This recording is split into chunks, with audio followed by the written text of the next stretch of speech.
Buenos días, querida familia. Jesucristo vive. Repetimos, Jesucristo vive. Amén. Hay una frase de la cual no soy así muy fan, pero hoy me parece súper oportuna. La frase es: mira al que está a tu lado, al que está atrás, al que está delante, y dile: Jesucristo vive. Y si me permiten hacer las locuritas que a veces me gusta, quiero invitarlos a que se pongan de pie.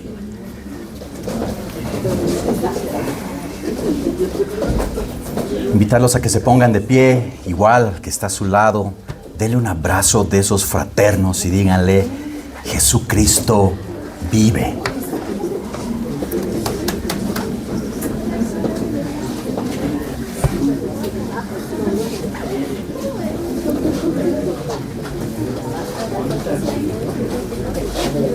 Jesucristo vive. La alabanza decía: el Cordero ha vencido a la muerte. Es un día de gozo, es un día de alegría, es un día de plenitud. Gracias familia por aceptar la dinámica matutina. Pueden tomar asiento. Muchas gracias. Gracias de verdad. Esta mañana, familia, es mi deseo que podamos compartir entre todos. Por eso era el abrazo, por eso era el decirle al que está a su lado, este gozo, ¿no? Una felicidad, alegría, esperanza. Compartir la plenitud, hermanas, hermanos, plenitud de una vida, ¿no? Gracias al cumplimiento de un propósito, al cumplimiento de un plan, al cumplimiento de un diseño de nuestro Señor. Es una alegría. El hecho más grande de la historia de la humanidad. Un evento que ha marcado y ha causado cambios profundos, no solo tal vez en la ideología de algunas personas o de las personas, sino también en su espiritualidad, en su esencia, en nuestra esencia como hijos de Dios. Querida familia, hermanas, hermanos, hablar de lo que está escrito ahí, de lo que está escrito aquí, de lo que está escrito aquí. La resurrección es la base, el fundamento del cristianismo, nuestro fundamento. Sin resurrección, familia, no hay cristianismo. De hecho, hasta la cruz carecería de sentido si no habría la resurrección. Y más allá de los calendarios, es realmente un día de gozo, de alegría. Quiero invitarlos hoy a que nos vayamos sumergiendo a través de la palabra y que nos hagamos una pregunta, que de hecho ese es el título de esta prédica, en forma de pregunta. ¿Está la tumba vacía?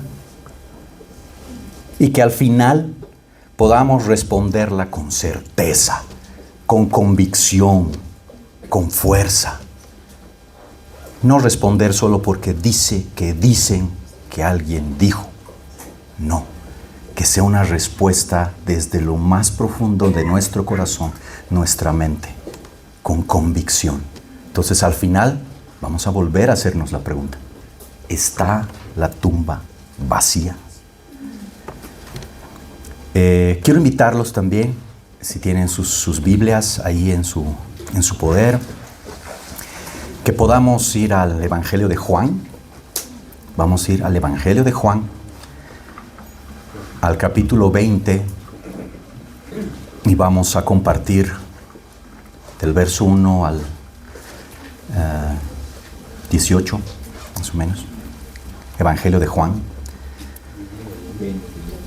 capítulo 20, versos 1 al 18. Y mientras vayamos leyendo la palabra, quiero pedirles también que vayamos imaginándonos. Y el tema es imaginar en nuestra mente un hecho histórico. No es ficción. Aquí no hay nada ficticio. Este es un hecho histórico real que ha pasado en nuestra historia como humanidad. Y que vayamos leyéndola y vamos imaginándonos, ¿no? Y también de alguna manera vayámonos poniendo o pensando en las reacciones de las personas que nos habla el evangelista, ¿no? María Magdalena, las mujeres, los propios discípulos. Los 4 evangelios, de hecho, hermanos, los 4 evangelios nos muestran este evento. Y ninguno de ellos es contradictorio, ¿no? De hecho, son complementarios. Pero hoy, de verdad, quiero centrarme en el evangelio de Juan. Y esto no solo porque Juan fue un testigo ocular, como lo vamos a ver, sino también porque este evangelio nos está mostrando o nos muestra a Jesús en su faceta divina, en su faceta de Dios. ¿Ya? Entonces, vamos a la palabra y veamos qué es lo que quiere decirnos nuestro Señor hoy día. Evangelio de Juan, capítulo 20, dice: el primer día de la semana, María Magdalena fue de mañana, siendo aún oscuro, al sepulcro, y vio quitada la piedra. Entonces corrió y fue a Simón Pedro y al otro discípulo, aquel al que amaba Jesús, y les dijo: se han llevado del sepulcro al Señor, no sabemos dónde lo han puesto. Y salieron Pedro y el otro discípulo y fueron al sepulcro. Corrían los dos juntos, pero el otro discípulo corrió más aprisa que Pedro y llegó primero al sepulcro. Y bajándose a mirar, vio los lienzos puestos ahí, pero no entró. Luego llegó Simón Pedro tras él y entró en el sepulcro y vio los lienzos puestos ahí y el sudario que había estado sobre la cabeza de Jesús, no puesto con los lienzos, sino enrollado en un lugar aparte. Entonces entró también el otro discípulo que había venido primero al sepulcro y vio y creyó, porque aún no habían entendido la Escritura, que era necesario que Él resucitase de los muertos. Y volvieron los discípulos a los suyos, pero María estaba fuera, llorando junto al sepulcro. Y mientras lloraba, se inclinó para mirar dentro del sepulcro y vio a 2 ángeles con vestiduras blancas, que estaban sentados, uno a la cabecera y otro a los pies, donde el cuerpo de Jesús había sido puesto. Y le dijeron: mujer, ¿por qué lloras? Les dijo: porque se han llevado a mi Señor y no sé dónde le han puesto. Cuando había dicho esto, se volvió y vio a Jesús que estaba allí, mas no sabía que era Jesús. Y Jesús le dijo: mujer, ¿por qué lloras? ¿A quién buscas? Ella, pensando que era el hortelano, le dijo: Señor, si tú te lo has llevado, dime dónde lo has puesto. Yo lo llevaré. Jesús le dijo: María. Volviéndose ella, le dijo: Raboni, que quiere decir maestro. Jesús le dijo: no me toques, porque aún no he subido a mi Padre. Mas ve a mis hermanos y diles: subo a mi Padre y a vuestro Padre, a mi Dios y a vuestro Dios. Fue entonces María Magdalena para dar a los discípulos las nuevas de que había visto al Señor y que Él le había dicho estas cosas. Oremos, familia. Señor amado, gracias. Gracias por este maravilloso tiempo. Jesucristo, gracias por este tiempo para poder compartir. Gracias por tu palabra, Señor bendito. Amado Padre, permítenos, háblanos hoy. Permítenos disfrutar de este evento impresionante, majestuoso. Gracias, Señor. Haznos conscientes, Padre, de tu presencia. Danos, Señor, el arma, la estrategia para poder combatir el escepticismo tal vez de este mundo.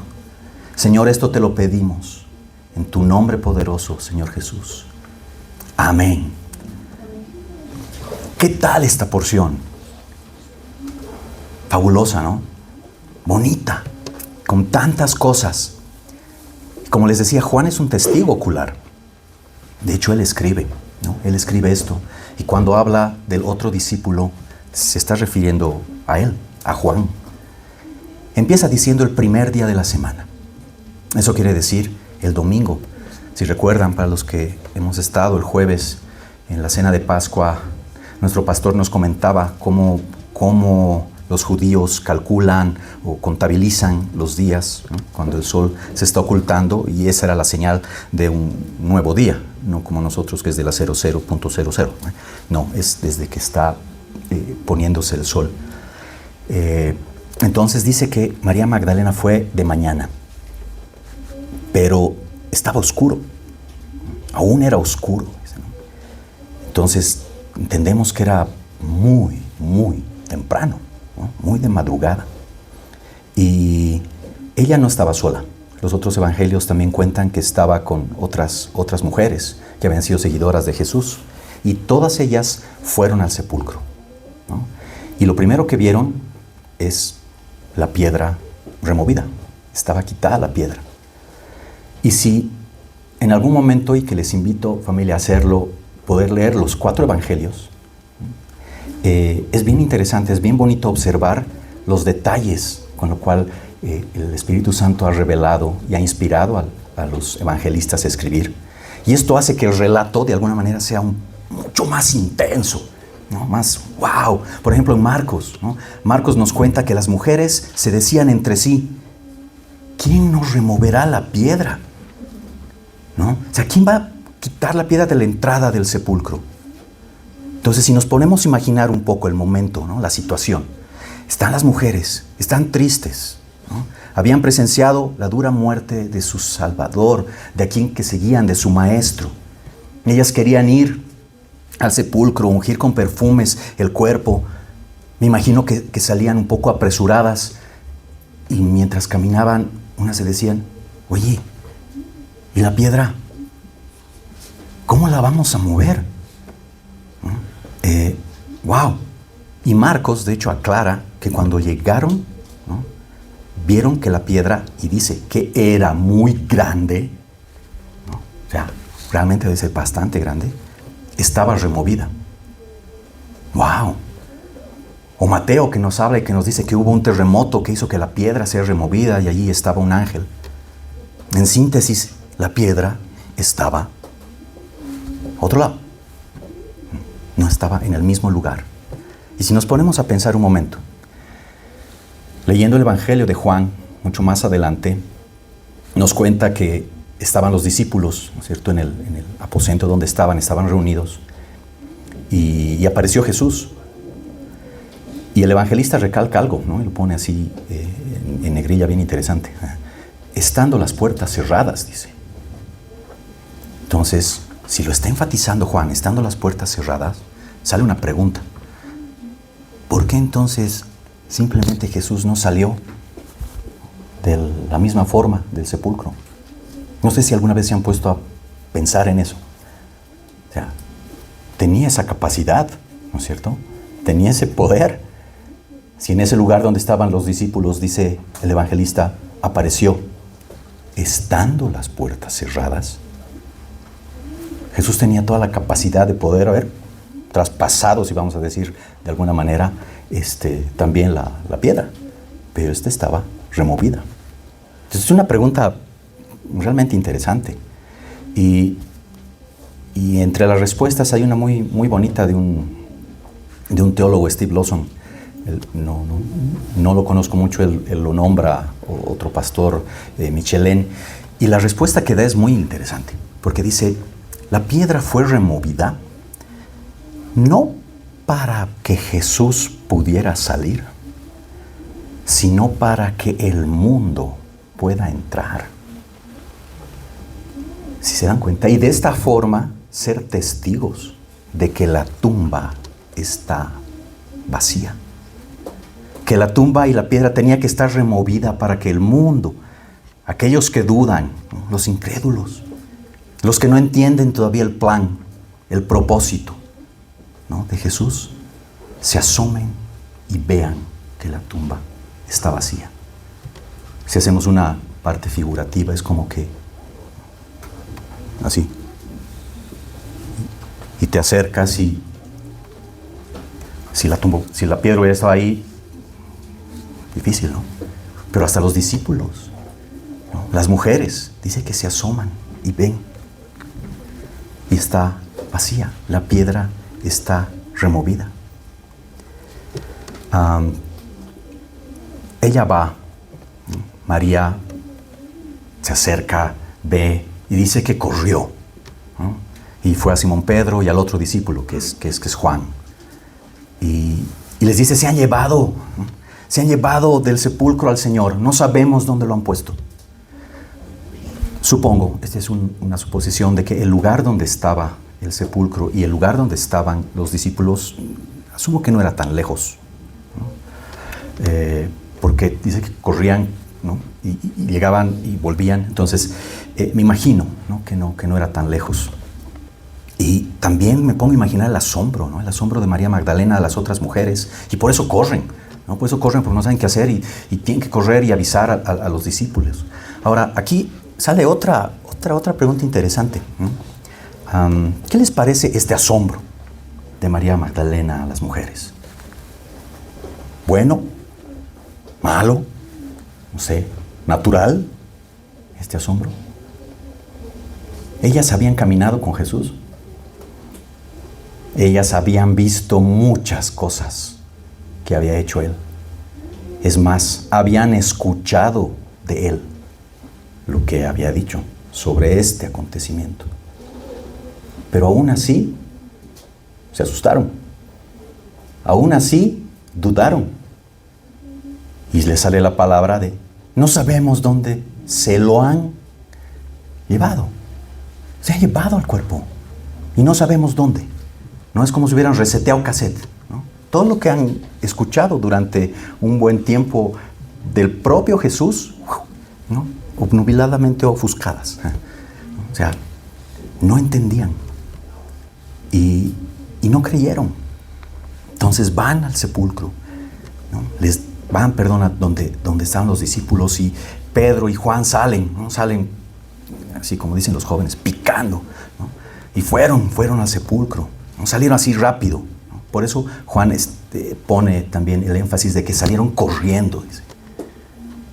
Y algo bonito, dice que salieron los dos, ¿no? Los dos corriendo. Pero el otro discípulo, dice, corrió más aprisa que Pedro. O sea, Juan fue mucho más rápido. Entendemos que Juan era más joven que Pedro, entonces tal vez tenía un poco más de energía. Y Pedro tenía algún problema en la rodilla, no sé. Pero Juan sale rápido y llega al sepulcro, pero lo interesante es que no entra. Si nos acordamos de lo que hemos leído en la palabra, dice, salió antes, ¿no?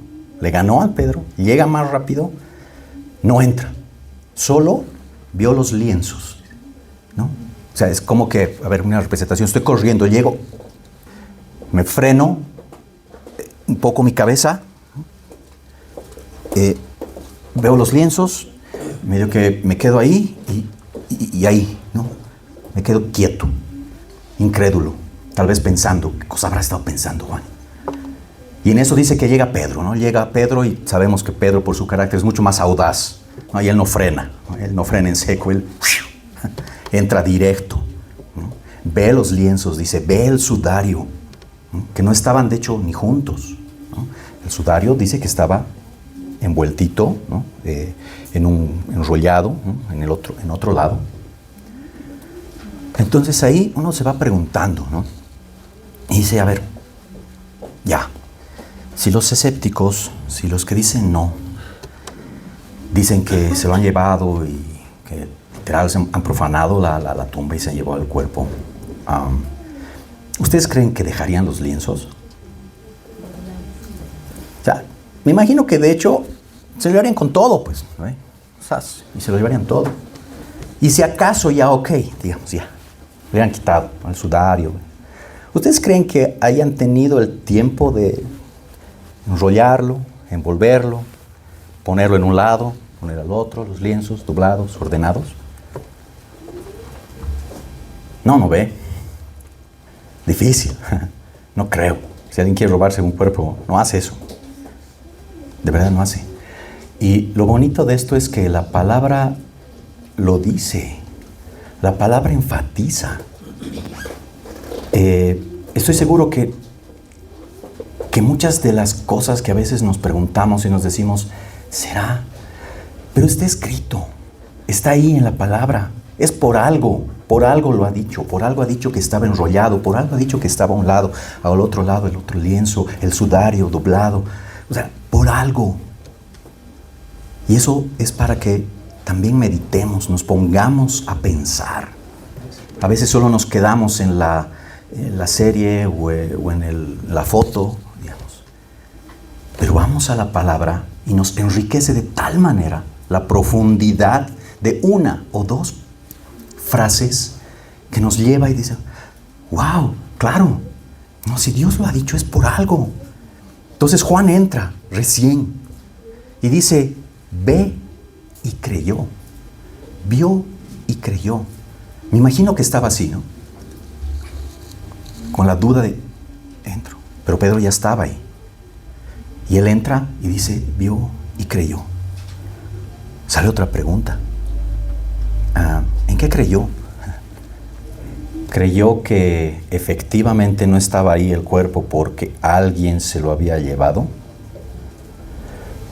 ¿O creyó porque verdaderamente él tuvo la convicción de decir, mi Señor ha resucitado? Más adelante, en los evangelios, nos dice, ¿no?, que en Lucas dice que no les creyeron, porque cuando van las mujeres y les avisan, dice que más ellos, o sea, los discípulos, les parecía una locura, imagínense esto, ¿no? Les parecía una locura las palabras de ellas y no les creyeron.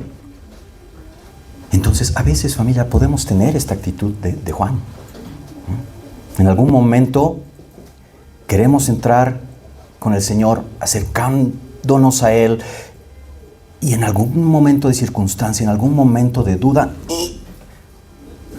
nos frenamos, ¿no? Nos frenamos o queremos en algún momento agarrar, decir, ya, la voy a leer. No, mejor no. La abro, la leo. Y cuando tomamos la decisión, la determinación de agarrar la palabra, que gracias al Señor la tenemos completa para nosotros, y decidimos abrirla, y como lo estamos haciendo ahora viendo estos maravillosos detalles, decimos, wow, qué maravilloso, acá está la respuesta de todo. El verso 9 dice, no entendían, o sea, estaban en shock, aún no habían entendido la Escritura, dice el verso 9, que era necesario que Él resucite. Repito, familia, ellos habían caminado con Él, ¿no? Habían estado escuchando, ¿no?, de los propios labios de Jesús, y aún así no entendieron. De hecho, no estaban felices, ¿no? Si nos ponemos a analizar, o sea, en una parte dice que ellos dicen, ¡guay, no está el cuerpo! ¡Qué bueno! Digamos, ya ha resucitado. No dice, hey, vamos a esperarlo, debe estar en camino, o no sé, vamos. No, dice que se fueron con los otros discípulos. Seguro que estaban así, ¿no?, pensando, como diría un mexicano, ¿qué ondas? ¿Qué ha pasado? Y se queda ahí, ¿no? Se queda ahí María Magdalena. De hecho, olvidan de las mujeres, de los discípulos van, corren. Y se queda, dice ahí Juan, María Magdalena, y también veamos un poco su actitud de ella. Se queda, dice, llorando. Se queda llorando, entra al sepulcro, recién ella puede entrar al sepulcro, está llorando, y dice que vio a los ángeles, ¿no? Vio a dos ángeles, uno sentado a la cabecera, dice, y otro sentado a los pies. ¡Wow! Nuevamente, el detalle fantástico de la palabra. ¿Sabían que esta puede ser una representación fantástica del arca del pacto del Antiguo Testamento? Si ustedes saben, el arca era la manifestación de la presencia del Señor para el pueblo de Israel, ¿no?, donde estaba la ley, donde estaban muchas cosas. Y el arca tenía justamente dos querubines, uno en un costado y otro al otro. Nada, si se dan cuenta, nada está dicho o escrito sin sentido. El Señor sabe, quiso que se diga de esta forma, porque así es Él en su soberanía.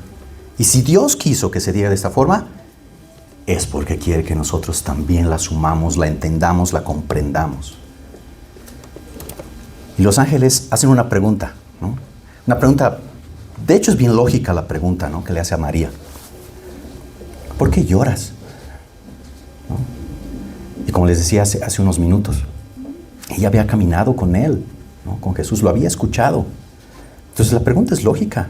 No se supone que debería llorar de tristeza, ¿no es cierto? En todo caso debería ella estar emocionada, ¿no?, porque se estaba cumpliendo el plan divino. No solamente lo que las profecías decían, sino lo que Jesús mismo les había dicho durante su camino. ¿Y qué responde ella? Se han llevado el cuerpo. ¿Se dan cuenta? Se han llevado el cuerpo. No sé a dónde. Un montón de duda. Y tiene que ser el propio Jesús que se manifieste. Wow, qué lindo esa parte.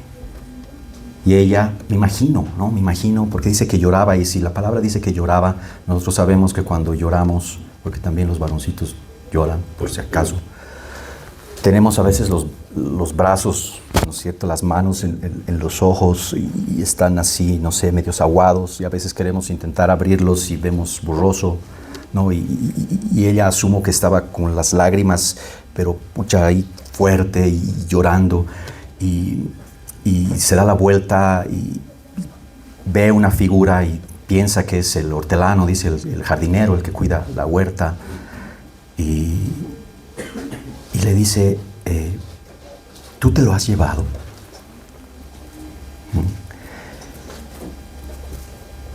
Y me pongo a pensar, ¿no? Dice, ¿tú te lo has llevado? María debió tener, como les digo, todas las manos mojadas, los ojos, las lágrimas. Y Jesús le hace la misma pregunta que los ángeles, ¿no? Y le dice, ¿por qué lloras? ¿A quién buscas? ¿Por qué lloras? ¿A quién buscas? Pensemos en nosotros, en nuestras situaciones, muchas situaciones en nuestra vida. A veces estamos igual que ella, con las manos tapando los ojos, limpiándonos tal vez las lágrimas, pensando, ¿dónde estás, Señor Jesús? ¿Dónde estás? Y en el verso 16 está la respuesta. Jesús le dijo, María. Jesús nos dice, cuando a veces tenemos esto, cuando estamos felices también nos dice, no sé, Nati, Judy, Zoe, Santi, José, Javi, porque conoce nuestro nombre, sabe quiénes somos. Me imagino esa escena, María llorando y Jesús respondiendo por su nombre y ella escuchando. ¡Wow! Estoy triste, estoy agobiada. De paso veo una figura ahí borrosa. Asumo que también estaba así, con los ojos semicerrados. Tú te lo has llevado, devuélvelo. Yo lo voy a llevar. Y le responde, María. ¡Wow! ¡Qué deli! Estar en tu cuarto orando y que te diga, Dani, súper, maravilloso, realmente maravilloso. Por eso María, suma que corre, dice que vio y va y corre a abrazarlo. Y Jesús le responde, no me toques, ¿no? Porque en el original, si bien la palabra no me toques, le dice, porque aún no he subido a mi Padre. Puede ser, digamos, una afirmación un poco rara, ¿no? ¿Por qué le habrá dicho esto? Porque si se acuerdan, mucho más adelante, cuando están en el aposento, y Tomás es el que no cree, hasta que no toque. Y entra Jesús y le dice, Tomás, ven, toca mis heridas, mete la mano al costado. Entonces, este tiene una connotación mucho más espiritual. Esta palabra del tocar, en el original se entiende como aferrarse. Es como que le estaría diciendo, no te aferres, ¿no?, a que me quede aquí. Aún no he subido a mi Padre. Porque, obvio, lógico, pónganse a pensar. Había muerto, ahora lo veo. Quédate. No te vayas. Quédate aquí, ¿no? Y me aferro. Y le dice, espera, no te aferres todavía, ¿no? No he subido aún a mi Padre. Cuando Él asciende, ahí sí, pues, ¿no? Ahí sí ya nos toca. Ahí ya nos toca aferrarnos a Él, agarrarnos de Él, en todo lo que hagamos, en todo lo que digamos, en todo lo que pensemos. Por eso Jesús le dice, es bueno después, ¿no? Es bueno que me vaya, y les dice a sus discípulos, es bueno que me vaya, ¿no? Ve, María, ve y diles a mis hermanos, subo a mi Padre y a vuestro Padre, a mi Dios y a vuestro Dios. Y esta parte es bien bonita, familia, porque Jesús siempre estuvo hablando, ¿no? Siempre estuvo hablando a sus discípulos, a la gente, de hecho a los mismos fariseos, y usaba mucho este término, ¿no?, de mi Padre, mi Padre. Con la resurrección, familia, lo maravilloso es que nos está otra vez vinculando a través de Él con el Padre. Lo que se había roto en un momento, a través de este acto maravilloso de la resurrección, de la vida, a nosotros también nos está volviendo a vincular con el Padre. Nos está uniendo nuevamente con el Señor. Porque el plan había sido consumado. Se había cumplido, familia. Ha cumplido el propósito. Y ahora tenemos un camino directo, libre. ¿Con quién? Con el Creador del universo. Con ese amor, en esencia amor. Por un hombre entró el pecado. Por otro tenemos vida. Vida eterna. ¡Wow! La resurrección, miren cuán fabulosa es para nosotros. Cómo nos está vinculando nuevamente con el Señor, con el Padre. Subo a mi Padre, a vuestro Padre, a mi Dios, a vuestro Dios. Es como me gustaba cuando estaba enamorando con mi esposa, y no es cursi. Me gustaba hablar de la liga, ¿no? Porque obviamente nos despedíamos y decíamos, chao, que duermas bien, cuelga tú. No tú. Y era como una liga, ¿no? La liga se estira y es como que ella tuviera agarrando de un lado una liga, yo la otra, ¿no? Y se estira, pero no se rompe. Se estira y no se rompe, ¿no? Y aunque esté lejos, cuando nos volvamos a ver, ¡uy!, se volvía a poner, ¿no? Lo que está haciendo el Señor a través de Jesucristo es eso.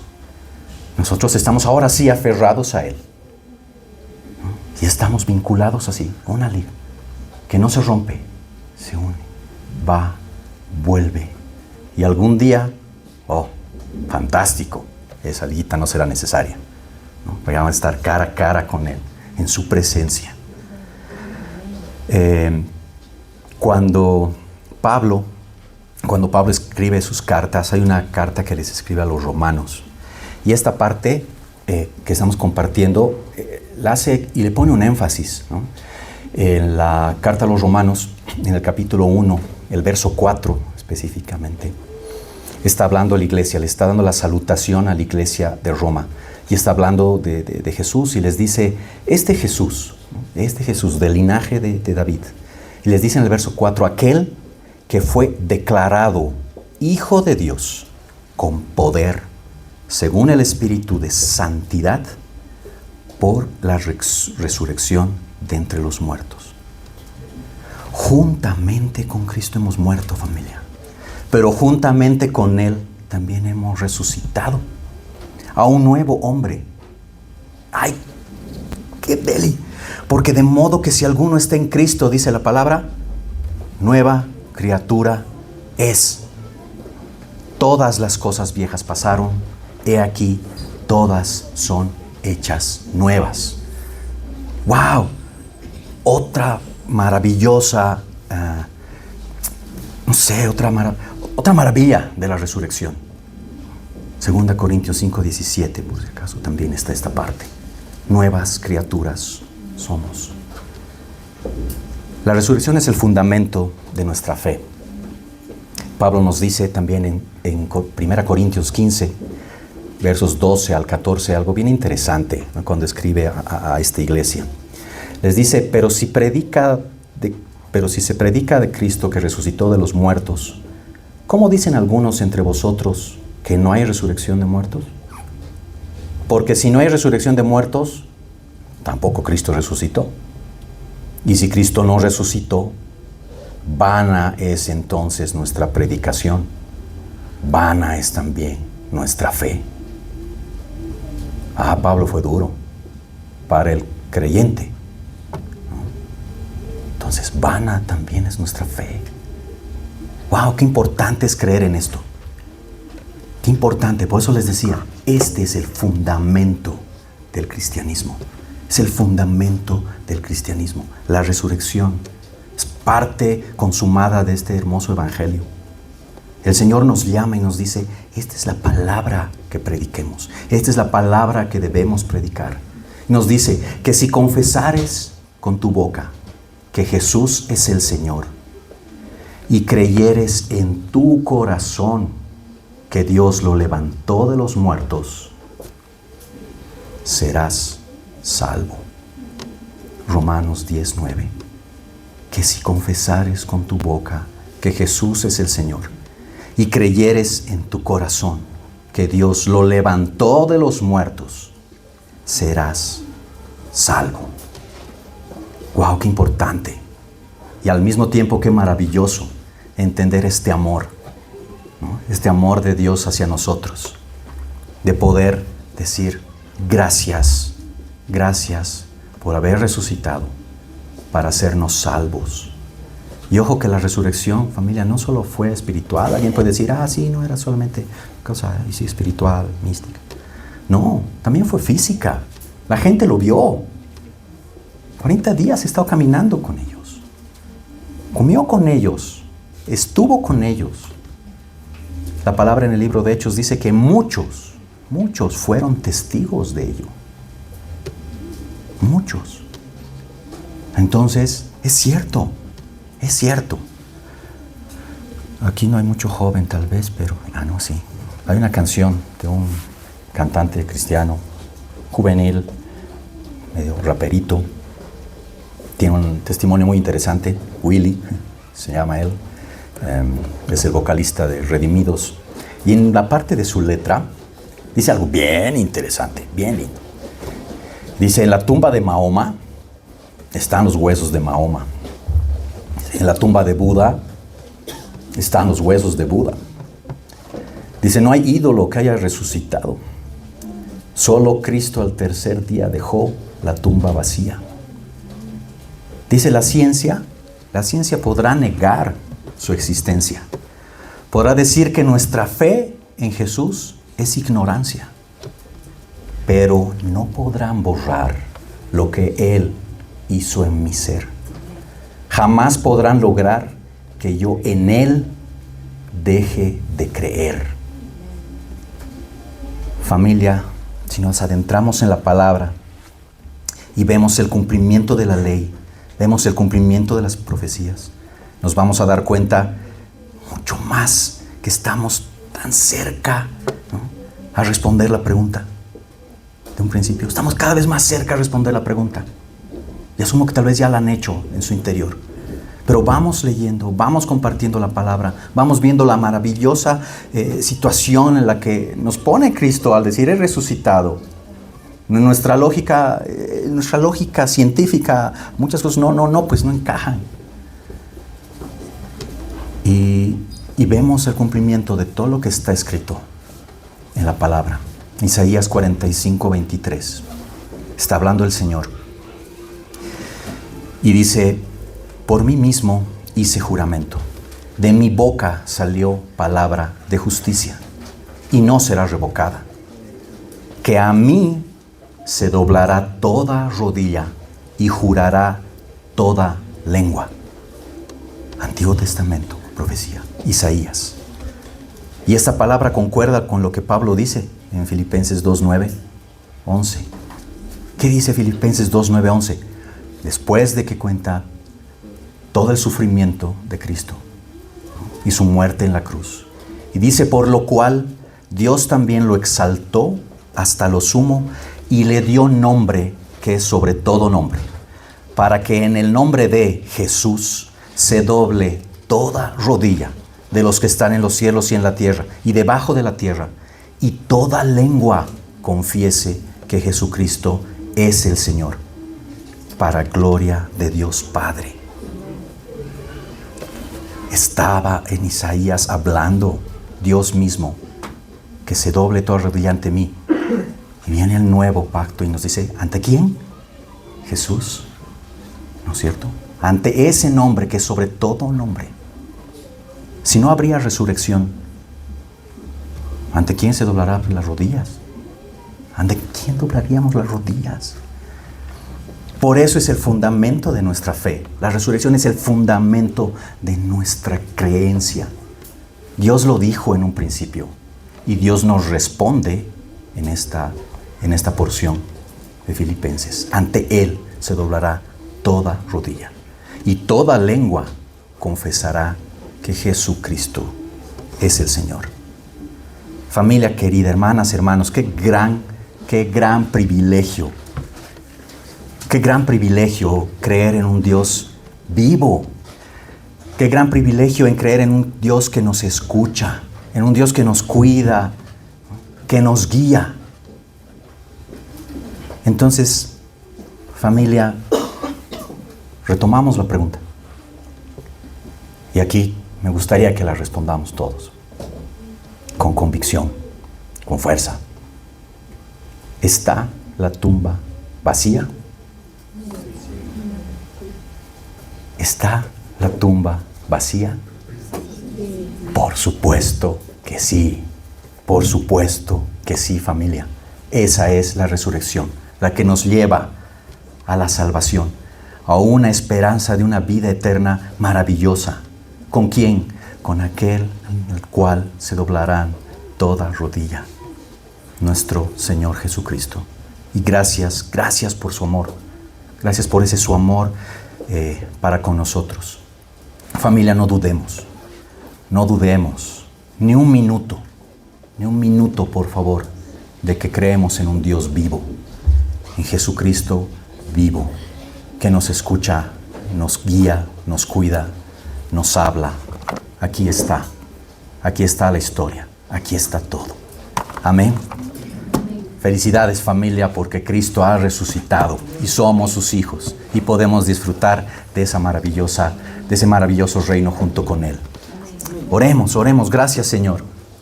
Amado Padre, gracias. Señor, la verdad no sé cómo expresarlo, cómo decirlo, pero gracias por haber diseñado y gracias por haber cumplido, Señor, tu plan, tu propósito para nuestra vida. Gracias, Señor, por darnos la esperanza de una vida eterna fantástica junto a ti. Señor Jesús, perdónanos si en algún momento hemos dudado, si en algún momento hemos minimizado tal vez el fundamento central de nuestra fe, la fe que tú nos has dado. Ayúdanos, amado Padre, Espíritu Santo, a poder compartir este maravilloso milagro con el mundo. Señor, gracias por el gozo que nos regalas, y así como tu palabra lo dice, que toda lengua confiese que Jesucristo es el Señor, y que en ese nombre se doble toda rodilla, en el nombre de Cristo Jesús. Amén.